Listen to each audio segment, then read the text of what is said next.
Hello, and welcome to the Specialty Matcha Podcast. My name's Ryan, and this is my co-host Zongjun. Hello, hello.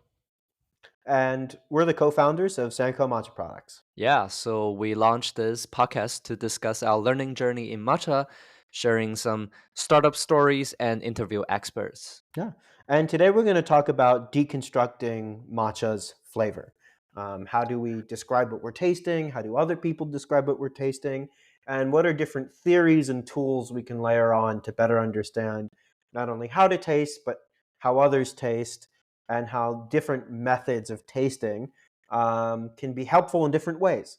Yeah. And essentially how human being understands flavor and communicate uh, our inner understanding of certain things, which is actually, I don't know if it will ever be correctly communicated, um, across languages or even within languages.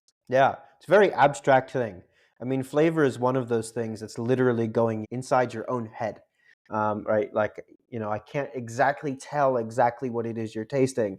It's not like we take a photograph of something and we can both look at the photograph and we can both, we're both seeing the same picture and we can probably use Yeah. relatively similar language to describe it, right? The same might not be true for flavor at all. Yeah, it's much less tangible, than describing color or describing sounds. Flavor, smells are just actually very abstract. Yeah, indeed. And therefore, there's like a lot of different techniques for tasting. So, to give a little bit of backstory, both Zongjun and I have worked in product development before, and in our previous position, did a lot of work in sensory analysis. So, the science of taste, and then applying machine learning and artificial intelligence models on top of it to better make sense of it. But there's many different types of tasting and many different types of quote unquote professional tasters. And it's unfortunately, I'm kind of embarrassed by it. At one time, professional taster was written on my business card. So it is a title I have held professionally. But, there's many different types. And they can have their different specialties. And, ours was more specifically for formulated products, like any of the like sodas or highly processed foods, mostly. But you can easily take very similar theories and methodologies of tasting and put them on other product categories. People who make that transfer might not have as much experience in any one of those categories, so they might not be quite as descriptive in being able to really nitpick the subtlety and nuances within a product. Yeah. So Ryan, what do you think are some of the common types of tasting? Yeah, so there's many different types. So if anyone's really familiar with the wine world, or you watched like the Netflix documentary Somm, where there's people taking a master sommelier test, and there's tons of blind tasting. They take a wine glass, they swirl it around, they smell, they say a bunch of flavors, colors, the acidity, and start rattling off all these things. And they say, "Oh, okay, I think this is a Chardonnay from California, blah blah blah." And that's deductive tasting, right? That's be able to taste a bunch of flavors and have a knowledge structure in your head where you can use deductive logic to say, okay, based on my other tasting experience that I have and my knowledge about these products, this is probably what it's for. And those people are highly trained in deductive tasting to be able to taste something blind and know what it is. That is a very specific skill set. Yeah, it's very different from, plain descriptive tasting. You just trying to describe the flavors that you can taste. Instead of, in deductive tasting, you are actually tasting information. You are tasting Exactly. the implications of a certain flavor that's hidden behind all those descriptions. Yeah, exactly. And then on the pure descriptive side, you have professionally trained panelists. So, like, if you've ever seen someone who is like a professional ice cream taster, and yes, that is a real job. And unfortunately, I've had to go through a lot of those tastings. And, having a caramel ice cream once is enjoyable. Having 15 in a row is quite difficult. Um, Oh wow, I'm still jealous because at some point I was a professional instant noodle taster. Imagine tasting 20 instant noodles in a row. can be quite difficult too. You have to really have an iron Yeah. stomach. Descriptive analysis tasters, who are highly trained, and this training usually takes months. And that's where they'll give you like a vanilla stick or some cinnamon, or all of these different references. And you're highly trained on all of these references. Sometimes they're physical references like that, or sometimes they're chemical references like vanillin, which is chemically synthetic vanilla. And they really learn sort of the flavor fingerprint of all of these things. And they can taste something and they can rank the intensity against those attributes.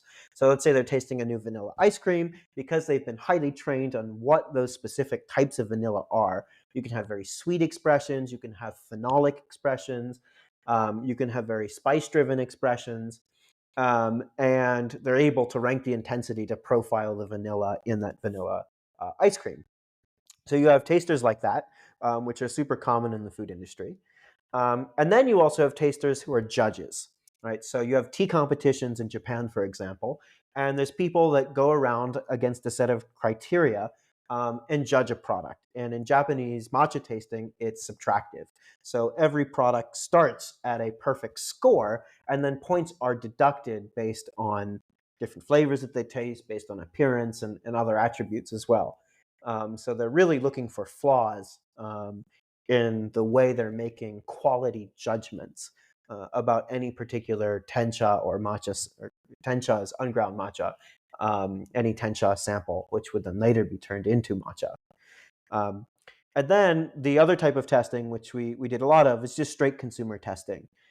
You give consumers products and you just ask them about it. What did you taste? What did you like?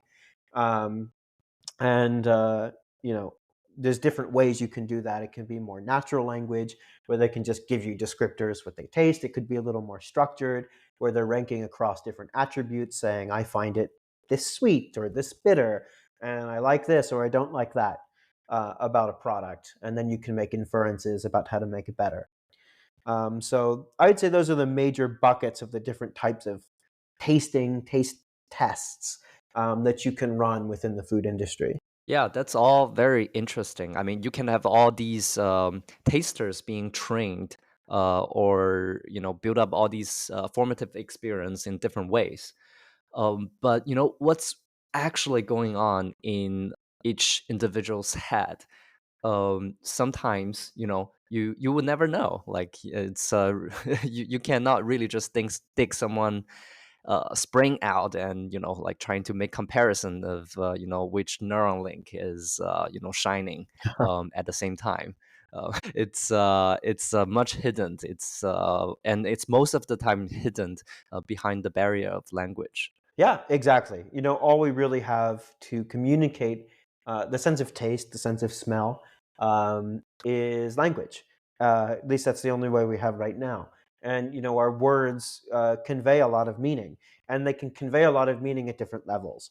So, kind of at your most basic level, you have these like really broad flavor categories, things like bitter, things like sweet, flavors like umami, and they really can encompass a lot of different flavors. Like a lot of different foods and flavors are bitter or sweet, etc.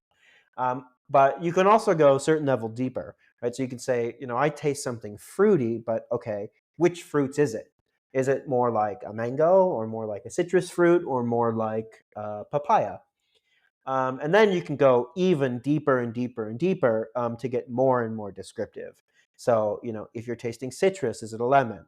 If it's a lemon, what type of lemon? Is it overripe? Is it underripe? Is it juicy expression? Is it a dry expression? And you can kind of do this to the nth degree. And it's like increasing resolution. You're getting more and more descriptive and sort of more and more true to your perception. Ryan, I'm gonna stop you right there because it's risky to go more granular in flavor description, right? Like it's much easier for you to hit the barrier that the partner or the subject that you're trying to communicate your feeling might not have the experience of that's very certain descriptor that you are trying to give. Like for example, if you describe this drink tastes like Meyer lemon, but most Chinese people probably have never heard of a Meyer lemon, or calamansi lime to someone from Midwest America. They probably have never seen a calamansi before. So that's very risky sometimes if you are trying to go more granular in describing flavors. Yeah, that's an excellent point. I was actually at a sensory science conference in Scotland a few years ago, and there was a talk given, and someone made it was a very international crowd, so there's people from all over the world. And we were there, and we were with some people that we worked with who were Japanese, who were sitting next to us during this talk, and they were talking about the concept of everything flavor. And for anyone who doesn't have the Mm, reference, everything is a flavor that's usually put on a bagel, and it's some mixture of dried onions, garlic, salt, sesame seeds, and poppy seeds. And this term, everything flavor, was very abstract, and they were like, "What is it?" And then I was like, "Oh, I was having a really difficult time describing what that was," because you start to see it in other products like everything bagel crisps, everything pretzels. I'm sure there's like an everything ice cream. And matcha is the same, right? Like to a lot of mm. people, matcha is a flavor. What is matcha flavor, right? That you have in ice cream or candies. Right. It's really a big bucket that you can actually fill a lot of flavors into it. Yeah. And interestingly enough, across different product categories, you have these contentious tasting notes. So in coffee, for example, it's very common in the coffee world to describe a coffee as, quote, tea like. Does that refer to texture?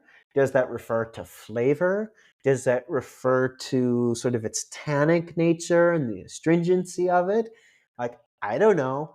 I'm not in their Yeah, head when they're using that tea. descriptor. Yeah, this is really you're trying to use a very complex thing to describe another very complex thing. Because, like what kind of tea are you referring to? Also, like that can be a total valid question too. Like, is it a red tea? Is it a green tea? Is it a hei cha? Uh, those can be very different from each other, even though they're both teas. And this is one reason why there's so much training in what's called descriptive analysis tasting, because they really need to make sure that my lemon is the same as your lemon, is the same as someone else on that tasting panel's lemon. And they almost calibrate you the same way you would calibrate like an instrument in chemistry. It's like human tongue and nose as an instrument that needs to be calibrated, from which then you can make Yeah. better comparisons now that you've removed some of the subjectivity.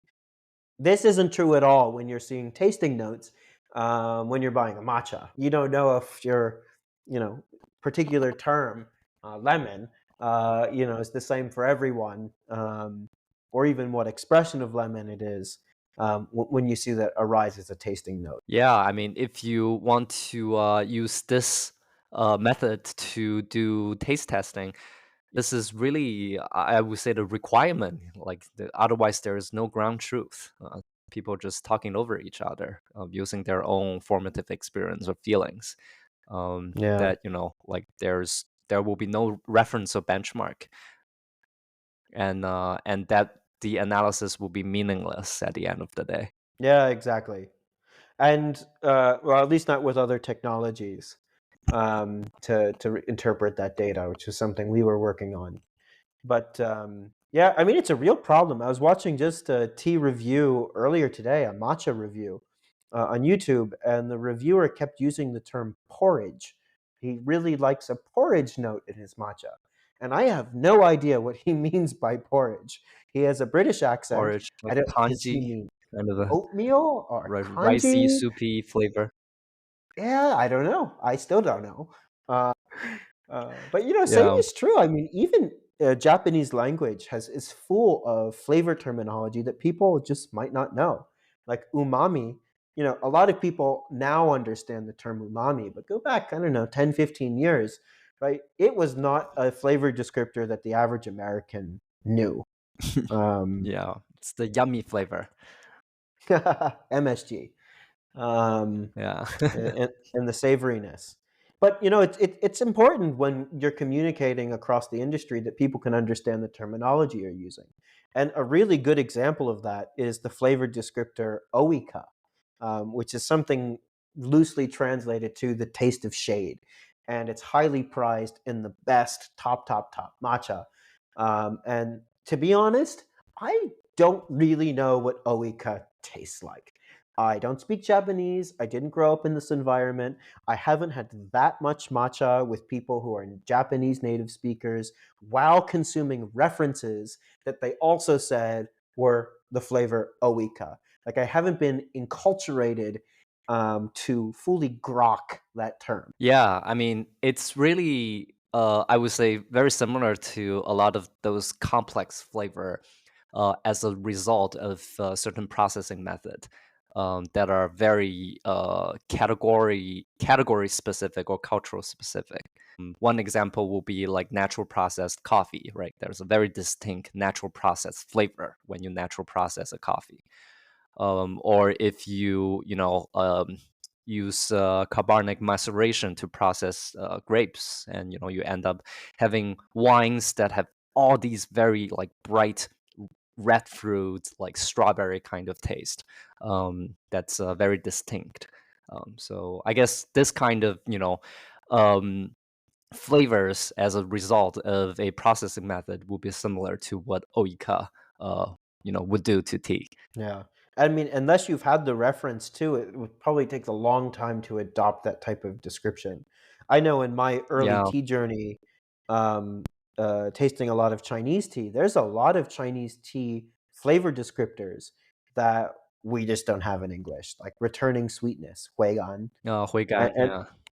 and like you just have to hang out with enough people physically tasting the same thing, hearing the way they describe it, and then connecting that sensory experience, the flavors that you're experiencing, to those words. And it just takes time. And unless you're having those tasting experiences together, it's really hard to understand this new flavor descriptor and to fully semantically understand the connotations behind. Yeah, really takes some formative experience to understand, all these very high level terms. It's not something like bitter or sweet, or even something like umami, or even something like, fruity.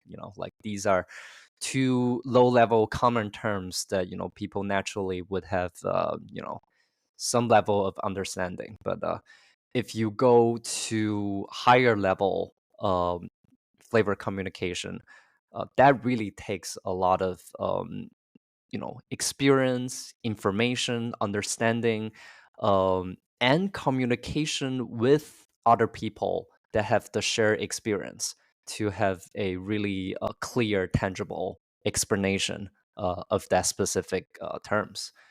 Otherwise, like, this is really almost a socially construct kind of way of communication or communicating flavors. Yeah. And I think that's one reason why it takes so long to acquire preferences.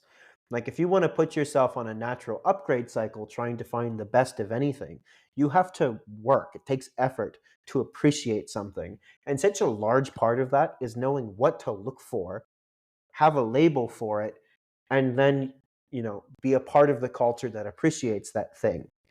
And that like quality is almost a social construct by what other people agree is quality and what they value in those flavor profiles. Totally agree.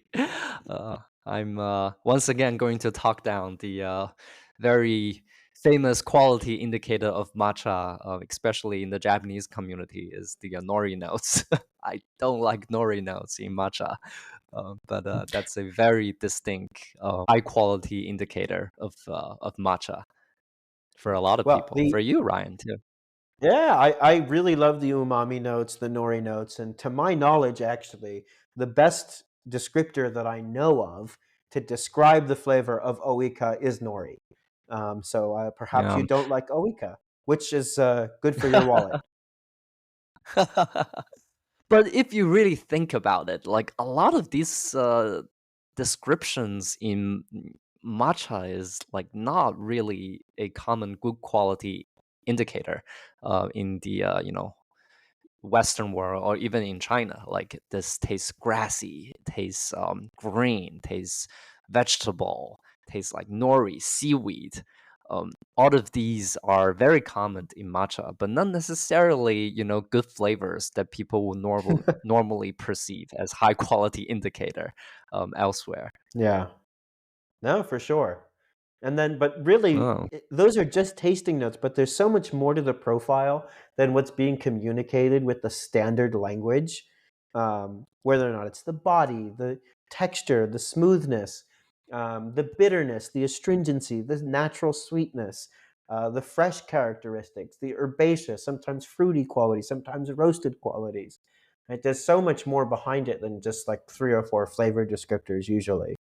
yeah. So, Zongjun, what are some of the best ways to get someone to fully grok, to fully understand and comprehend uh, a flavor that's in your mind based on something that you tasted? We were talking quite a bit earlier before this recording that if you look through the Chinese literature of tea tasting and flavor tasting, it's actually highly abstract. Oh yeah, very. Analytical or descriptive tasting in China and also in a lot of countries are a fairly contemporary notion. And these are all like very high level abstract description of the feeling after consuming this tea or this wine. For example, like it reminds me of the rainy feeling in the mountain, or it reminds me of when wind blows through a pine forest. Or it reminds me that afternoon I was with all these people in that fine gathering over the mountain. It's really really vague, really abstract, really like poetic, really scenic. It's not really something that you can necessarily replicate in terms of a a very tangible feeling in terms of a physical experience that you can feel. Yeah, makes sense. Another thing that this more abstract way of communication can also communicate is the time intensity of products. So, like, you can talk about flavors in a highly static way, where you can say, it has notes of strawberry and a hint of citrus and is a little bit bitter, not astringent, and some umami, right? But that's a static flavor profile. It's not communicating at all what something tastes like when. And some of the best products, some of the highest end, wines, coffees, teas, matchas, have very delightful time intensities. It's the way the product presents itself to you, right? It may enter the mouth soft and creamy and then light. And then as it sits in your mouth, you get this mouth-watering umami and these beautiful top notes that remind you of things like fresh cut grass, maybe lemon peel, and then you swallow it.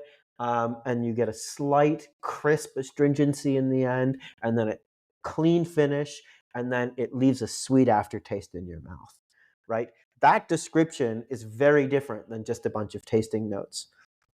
And there's a really interesting coffee company in San Francisco that really took both of these things to heart. Not only having a bunch of flavors descriptors and time intensity, but putting it in almost a poetic way to describe what they were tasting. And they used to contract out English professors from Stanford to write the tasting notes as almost poetry or a story. So I'm going to read one. This is from Four Barrel Coffee in San Francisco. I forget the name of the coffee, but these were the tasting notes. It said, "The sugar cube tasted normal, like sugar. Then it seemed like flowers were everywhere, and their fragrance suffused the world.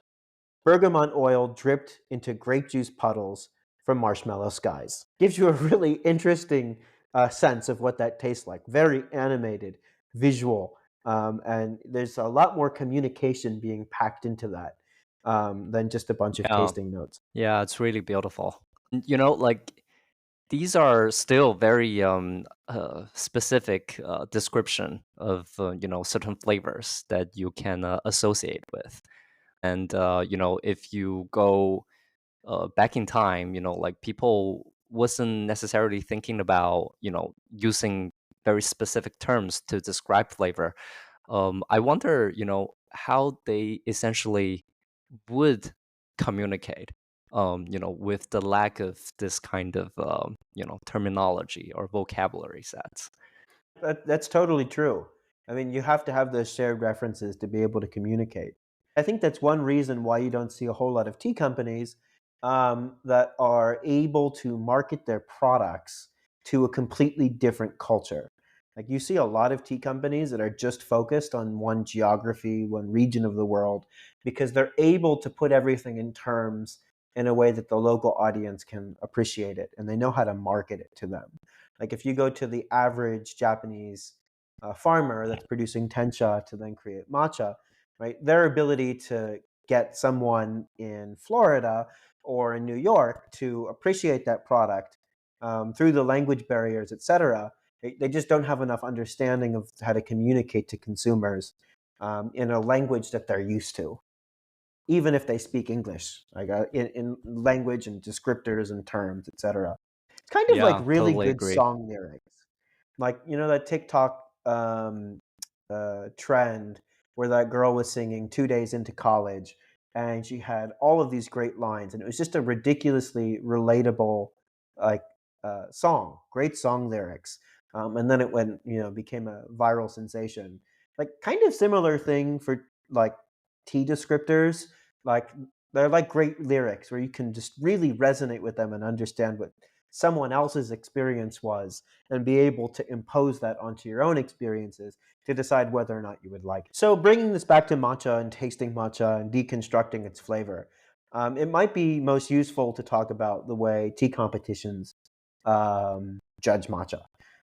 So in terms of the matcha competitions, they're not only they're looking really at the complete sensory profile, including color and appearance, and then deducting points for flaws. So they also really expose the tea in its preparation for flaw maximization.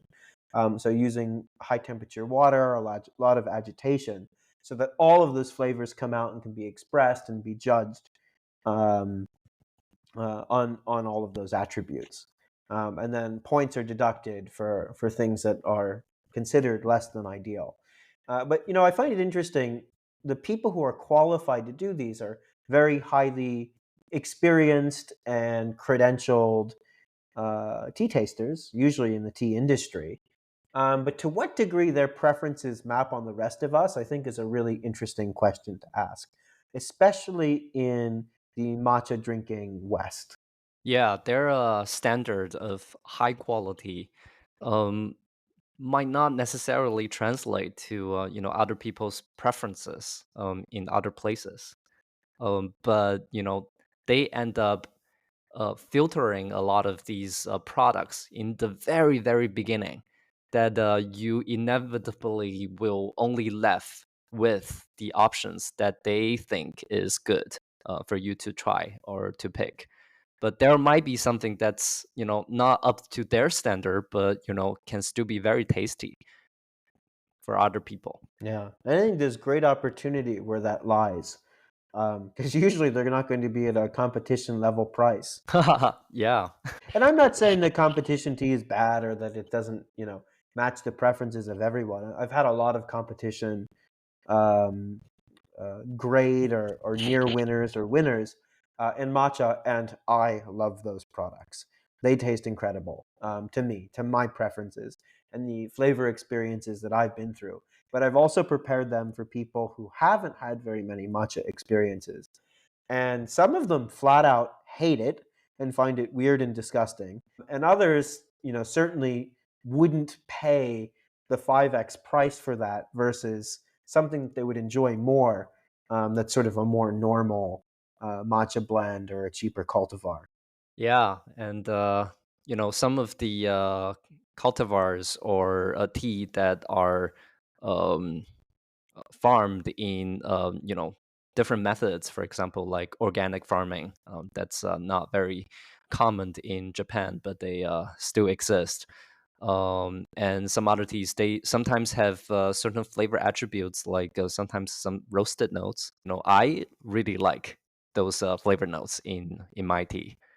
So that can be a very wallet friendly preference to have. Yeah.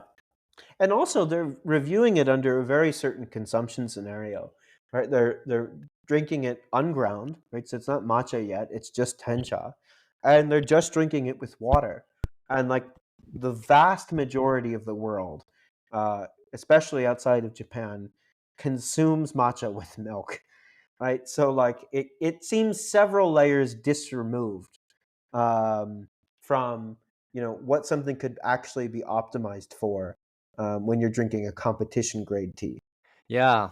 And if you look into the future, like the market for matcha in Japan is continuously shrinking, and the market overseas in, Western countries are growing rapidly fast. And there's got to be one day that the global audience preference is going to flow back to Japan and enforce farmers and judges to cater the preference that's outside of Japan or outside of their own preferences. Yeah.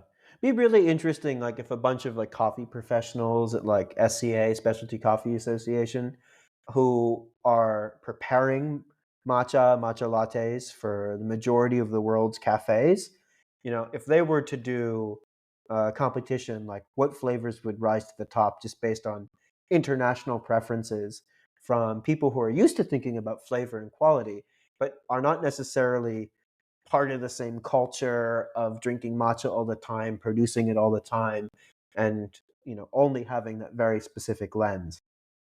I bet you get very different award-winning teas. Yeah, definitely. I hope that will happen one day soon. I'm really looking forward to have my matcha very, tweaked into the preference of a matcha latte. Yeah, that'd be a cool first. That'd be just a cool product in general. Is creating a matcha that was specifically optimized for a latte. Beyond just culinary grade, barista grade, but something that really, to the nth degree, created a fantastic and refined product that was meant to be in a latte. So, Zongjun, just to sort of bring it back to the topic around deconstructing matcha flavor, like what advice would you give to people who are new to drinking matcha or drink matcha regularly to be better descriptive tasters on what they're tasting, where they can taste more detail, notice more subtlety and nuance? What are some good techniques to use? Well, definitely try a lot of variations. Starting from different cultivars, different producers. It really takes a lot of experience to start building up your vocabulary to taste the difference. For me, in the very beginning, I don't really necessarily think that matcha can taste so different across different cultivars and producers. They are all kind of this green powder like drinks that that look at least look very similar to each other. But if you actually spend time investigating the difference between them, the nuances are in mass. You can actually taste a lot of different flavors across these different cultivars. So I guess like starting from a vertical tasting across different cultivars will be a good way to start. And then you can investigate into different regions, different producers, and then you can also start trying mixing with other things like milk or oat milk. You might end up finding new flavor combinations that you will like. Yeah, and seeing the profile change, it's quite interesting. A lot of the high-end matcha cafes in Southeast Asia, actually, some of the good ones will have two flavor profiles for every matcha that they have: the flavor profile with water and the flavor profile with milk, and they'll look totally different. Like one of them will be verdant, slightly sweet, lemony, and then when you mix it with milk, they have like roasted peanuts, chocolate, and something else. And like it basically turns into a different product. Complete like not a super predictable flavor outcome when you mix it with other things. Yeah, absolutely. So really just try and also talk to people. People might other people who likes matcha might, end up tasting different things that you might not be able to notice. But happens to a lot of things too, like coffee and wine, that once people point it out to you, you can start tasting that notes. You can notice it very easily.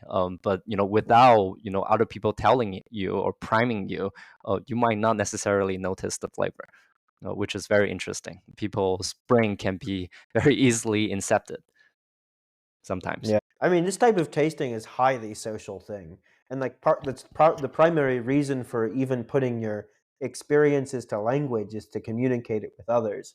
And really the physical, I mean, while you can communicate a lot online, right? Doing this physically where you know that you're both tasting the same tea, the same product, prepared in the same way, and and the way you're experiencing it versus the way someone else is, you're going to have some overlapping perception where you both said you tasted the same things.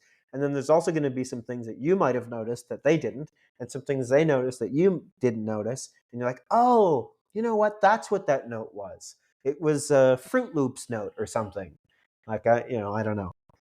And having those flavor discussions is also what makes drinking matcha fun, or consuming any food or beverage, where there's a degree of appreciation or connoisseurship behind it. Yeah, by the end of the day, communication is really the keystone of culture and society.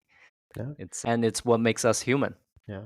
And it makes the whole matcha industry grow, right? The reasons that these types of movements grow is because, new passionate matcha consumers have to come from somewhere.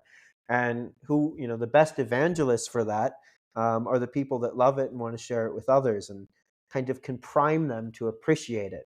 Like, ooh, try this one. It has a note of this. And ooh, this one's very umami. You might notice a lot of savoriness. Ooh, this one, is not very bitter and it's actually really refreshing. Um, and you can give people those early formative experiences they need to develop a passion for it, when you employ flavor notes and language for flavor really well. Yeah, absolutely. All right. Well, I think that is all we have time for. So, as always, thanks for listening. If you like this podcast, please consider sharing it with a friend, or giving us a 5-star rating. And be on the lookout for new content. Take care. Take care. Bye bye.